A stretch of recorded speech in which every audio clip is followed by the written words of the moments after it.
पूरा middle east युद्ध के ज्वालामुखी से लगातार धधक रहा है और यमन का हूती या फिर इजराइल, दोनों में से किसी एक की लगाई एक चिंगारी इस ज्वालामुखी में ऐसा धमाका करेगी जिससे पूरा मिडिल ईस्ट जल उठेगा।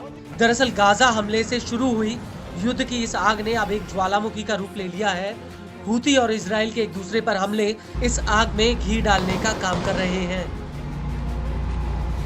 मौजूदा समय में हूती ने इजराइल के तमाम एयर डिफेंस सिस्टम की हवा निकाल दी और इजराइल में ऐसा कोई कोना नहीं बचा जहां पर हूती के ड्रोन और मिसाइल हमलों की धमक ना सुनाई दे रही हो। और इन हमलों को लेकर हूती के मुखिया सैयद अब्दुल मलिक अल हूती ने इजराइल को ललकारते हुए कहा कि यमन की हाइपरसोनिक मिसाइलों का इजराइल के ठिकानों पर गिरना एक बेहद ही अहम उपलब्धि है।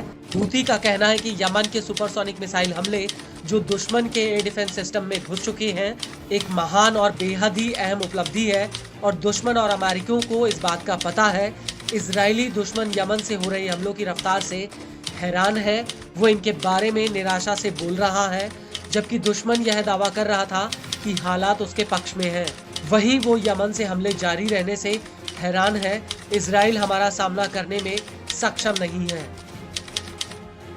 आपको बता दें कि हूती ने इसी बयान में लाल सागर में हमलों का जिक्र करते हुए कहा कि हूती के हमलों की वजह से इजराइल के कब्जे वाला ईलत बंदरगाह पूरी तरह से ठप हो गया।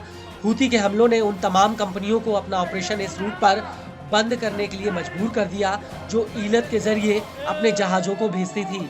हूती के मुताबिक डेनमार्क की मर्स्क, जर्मनी की हैप्लॉयड, फ्रांस की CMA CGM और इटली स्विट्जरलैंड की MSC कंपनियों ने लाल सागर में अपने संचालन को बंद कर दिया, जिससे ईलत बंदरगाह प्रभावी रूप से ठप हो गया है। दुश्मन को यह पता है कि हमारे नौसैनिक हमले जारी रहेंगे और उसकी हालत पर एक बड़ा असर डालेंगे। आपको बता दें कि हूती के मुखिया का कहना है कि हूती के तेल अवीव पर मिसाइल हमलों से उसकी आर्थिक हालत खराब हुई है। पिछले हफ्ते तेल अवीव पर बैलिस्टिक मिसाइल हमले की वजह से उसका वित्तीय बाजार और मुद्रा में गिरावट आई है। हूती के मुताबिक लाल सागर में अमेरिका के USS Harry Trueman aircraft carrier को हूती के हमलों की वजह से मैदान छोड़कर भागना पड़ा। इसके अलावा हूती ने अमेरिका के एक F-18 सुपर हॉर्नेट जेट को मार गिराया है। लेकिन सबसे बड़ी बात यह है कि हालिया दिनों में तेल अवीव पर हूती के हमले बढ़ गए हैं। हूती ने 26 दिसंबर 2024 को तेल अवीव पर हाइपरसोनिक बैलिस्टिक मिसाइल फिलिस्तीन 2 फायर की थी, जिसकी वजह से करीब 16 लोग घायल हुए थे।